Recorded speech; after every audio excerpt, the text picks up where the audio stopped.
കേരളത്തിൽ ഏറ്റവും കൂടുതൽ കൊന്ന കിളിക്കുന്ന ഒരു മരമാണ് വേണ്ട, ഏറ്റവും കൂടുതൽ കൊന്നപ്പോഴുള്ള മരമാണ് കേരള ചരിത്രത്തിൽ എന്നൊക്കെ ഞാൻ തള്ളിയതാ. ഞങ്ങളുടെ നാട്ടിൽ ഏറ്റവും കൂടുതൽ കൊന്ന കളിക്കുന്ന മരമാണ്. പക്ഷേ വിഷുവിനൊരു കുന്തം കാണത്തില്ല, അതാണ് അതിൻ്റെ പ്രത്യേകത.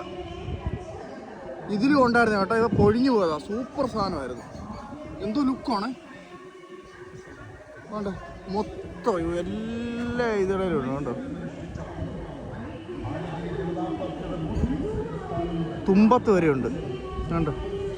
ഇതിപ്പോൾ മഴയും കാറ്റും ഒക്കെ ഉണ്ട്, എല്ലാം പൊഴി. നേരത്തെ ഇഷ്ടം പോലെ ഉണ്ടായിരുന്നു കണ്ടോ, എല്ലാം പൊഴിഞ്ഞ് വീണുകൊണ്ടിരിക്കുന്നുണ്ടോ. എല്ലാം പൊഴിഞ്ഞ് നാശമായി വേണ്ട, എല്ലാം പൊഴിഞ്ഞു. റോഡിലെല്ലാം പൊഴിഞ്ഞു വീണ് കണ്ടോ, ഇവിടെ എല്ലാം പൊഴിഞ്ഞു വീണ് കണ്ടോ. ഓരോ കാറ്റിനും ആയിരക്കണക്കിന് ഇതെല്ലാം കൂടെ ഇവിടുന്ന് ആയിരക്കണക്കിന്. വിഷുവിന് ഒരെണ്ണം പോലും കാണാതെ, അത് തന്നെ പ്രത്യേകത.